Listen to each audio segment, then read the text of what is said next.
Oh, I used to work on that block on the other side at an Italian restaurant named Eatery. Yeah, Luigi Pelliccia was the guy who owned it. He was a nice guy. And I guess Pelliccia in Italian means hairy, and he had hair all over the back of his back, his shoulders, and that was his family name. Good to see you too. Good to All see right. you. Okay. How are you, man? Very good. You gonna sing Awesome. again, huh, tonight? Yeah, we're gonna jam after. Are you gonna be around? Yes. Okay, good. Yeah. This must be the line. Wow. And going in to see the mayor's State of the City address. Could have been a hero. And he's probably going to talk about, hopefully, about the homelessness issue and probably the Chargers and some other things. That's impressive, huh? Maybe just read the title. It was fascinating. For this. Is it estimated and desperate? How's Ginger? Good. She's mad that she couldn't come, but she's good. She's all right. Somebody's got to watch your dog, right? Who like love jazz because it's like everyone has Yes.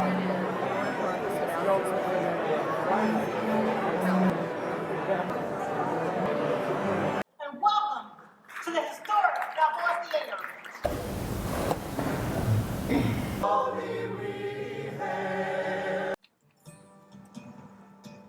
San Diego is more than a city.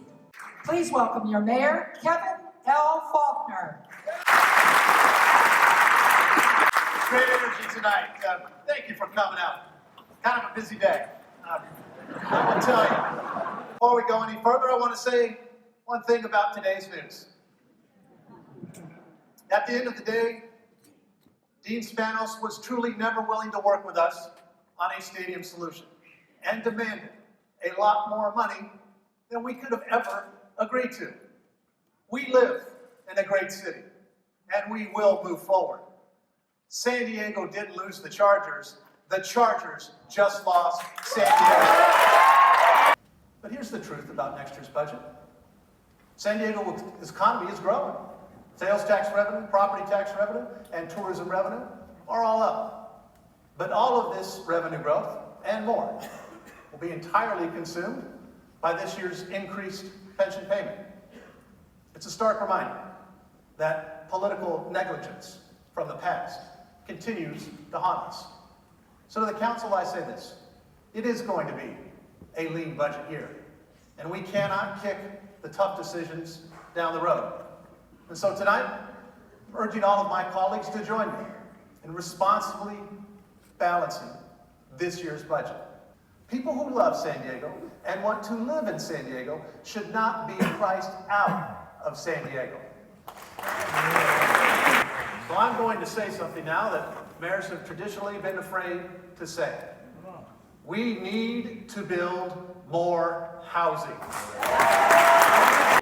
My plan will increase supply by encouraging market rate homes while providing incentives for builders to create middle class, low income, and green housing. It simply costs too much and takes too long to build homes in California. So under my proposal, we're going to slash permitting times and allow more market rate units to be built. We'll make the process even faster for homes built for low-income San Diegans.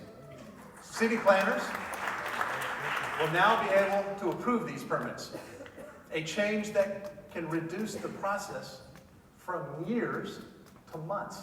And this housing affordability crisis has directly contributed to our state's homeless crisis. There are more than 118,000 people affected by homelessness in California, 21% of the nationwide total. And sweeping changes made by the state over the past 2 years have gutted funding that cities have relied on to help the poor.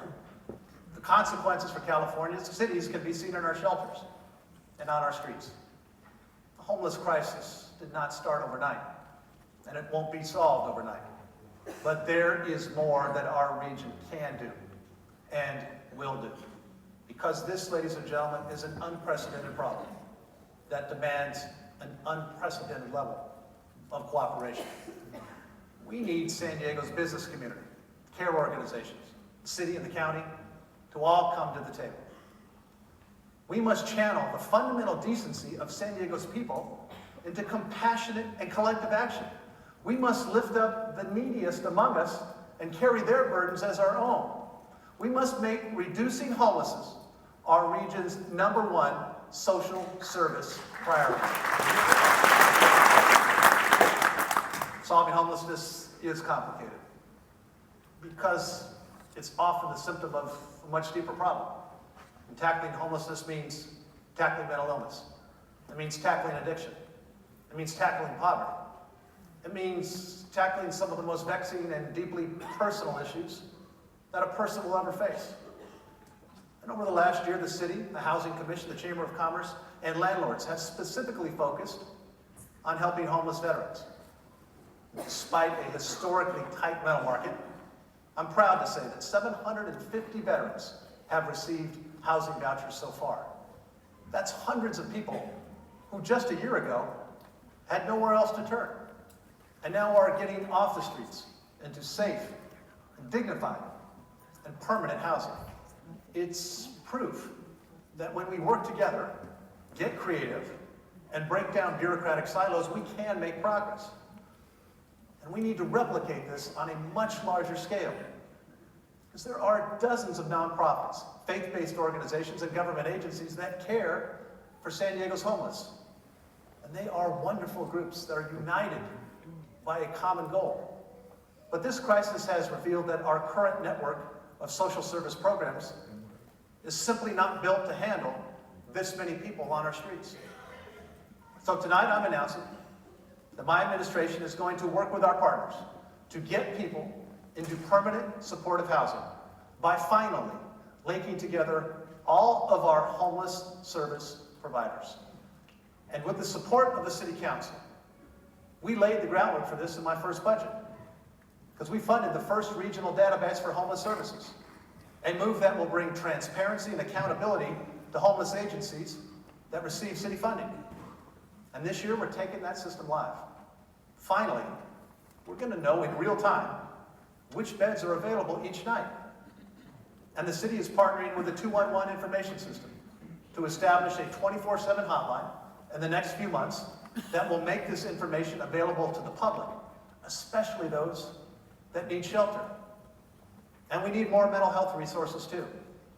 I'm working with our County Board of Supervisors to expand the availability of the psychiatric health clinicians, so we have more professionals hitting the streets to help homeless individuals struggling with mental illness.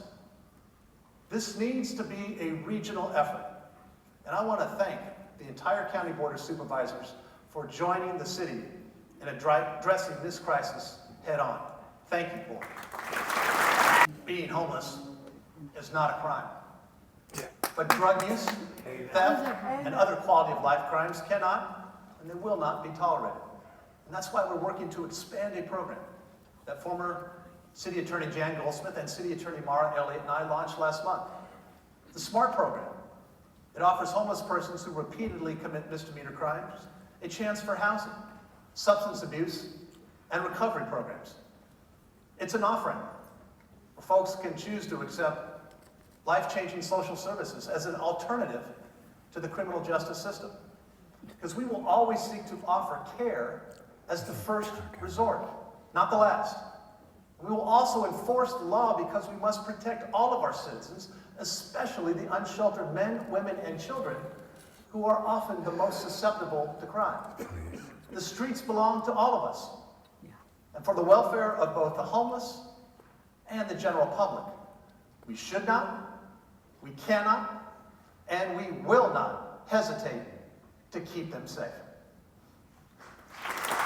We are going to streamline service by creating San Diego's first integrated assessment system. And next month, I'm going to formally ask homeless service providers for their proposal to make it a reality. It's about creating a central hub where any man or woman on the street can go start the path to a better life and be directed to one of our region service providers, which will give them the care that's tailored to their unique situation. It's a totally new approach that will take some time to build. So in the meantime, we are working with the tourism officials to dramatically expand the Downtown San Diego's Partnership's successful family reunification program to help homeless individuals reconnect with family and permanent housing. And the city will also be taking action to add hundreds of emergency beds. My office is working to identify a new facility to meet this immediate need and shelter those that are on the street. The vision that I just described will give us the infrastructure that this emergency demands. And we will need new partners along the way. So I'm calling on San Diego's business community and every mayor from across the county, many of whom who are here tonight, to support and expand upon these efforts. On our own, we can do much, but not everything. But together, we can do more and accomplish anything. San Diego, we can do this. Let's be the city that takes collective and compassionate action. Let's be the city that puts hope back into the hearts of our fellow man. Let's be the city that brings safety and dignity back to our streets. But the fact is that the millions of tourists that come here every year also use our streets too. So we are going to use tourism revenue to fix them. And this measure will create a roads fund dedicated to repairing streets in every single San Diego neighborhood.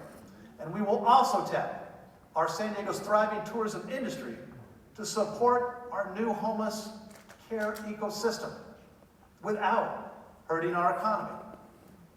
Sacramento took away San Diego's #1 funding source for affordable housing, more than $180 million in counting.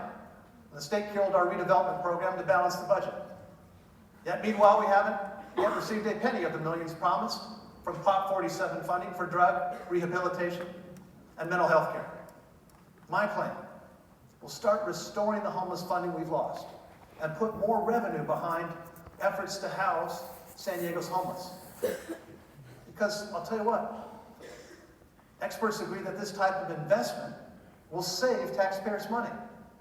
In just 1 year, taxpayers at hospitals spent $4.3 million caring for just 25 homeless individuals. But when that money was instead invested in housing and preventative care, it reduced costs, saved the public millions.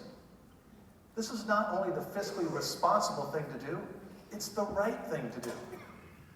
This is going to be good for our tourism economy, good for our infrastructure, and good for our city.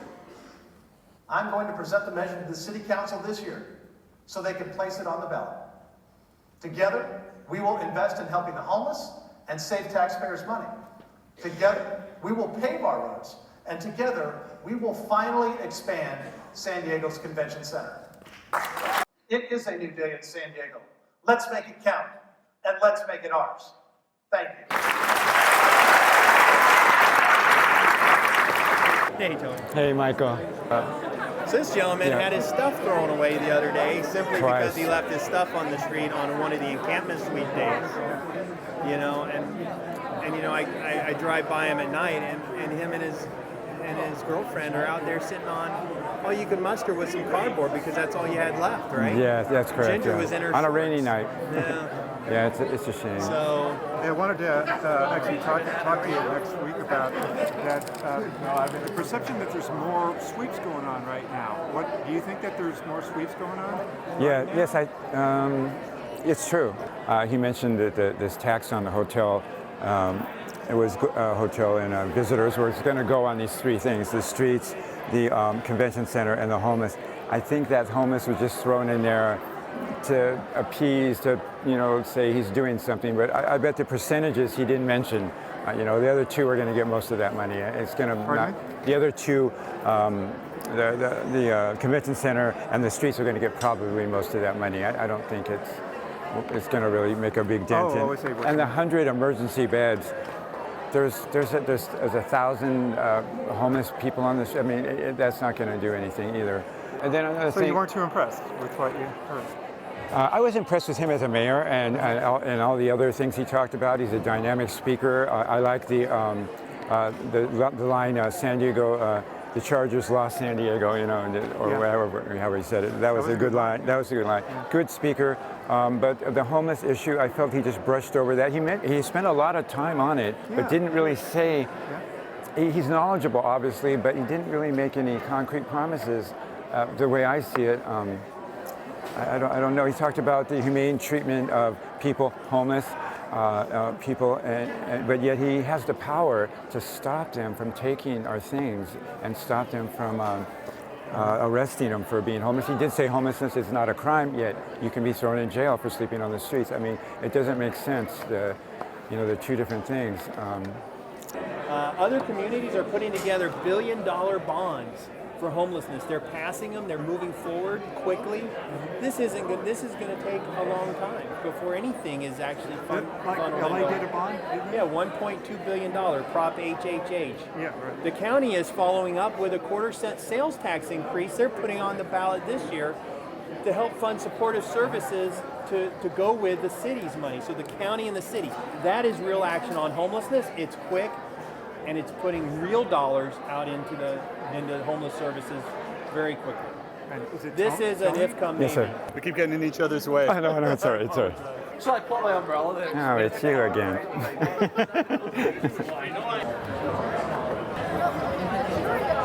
What's the water? Tonight, people are going to be rained on. Tonight, people are going to be hungry. Wow. Good. How are you? Yeah, good to see you too. Pretty good. It's pretty impressive. You should be pretty happy that the mayor has made the issue a central focus, or how are you feeling? Kind of. He talked about homeless people being treated humanely, but still citing and arresting them. Like my things were just taken last night before the big rain, and I slept. I had nothing. A cardboard house. They took all my belongings again. I don't know.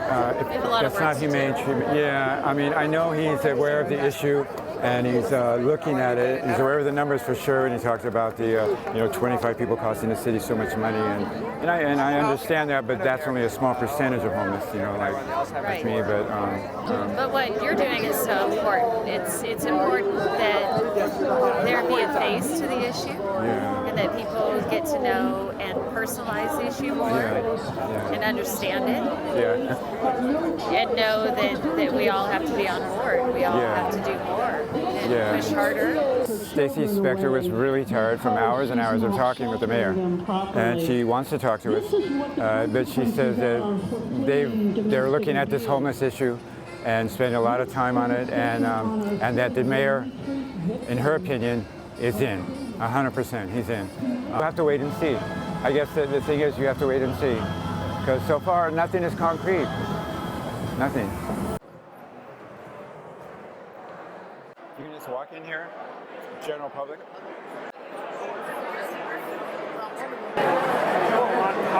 Hey guys, I remember you from Congratulations. Good to see you. Excellent speech. It's nice of you to say. It's a funny nice speech. Good to see you. I'm glad. It looks like you It's nice of you to say. done a lot of work on it.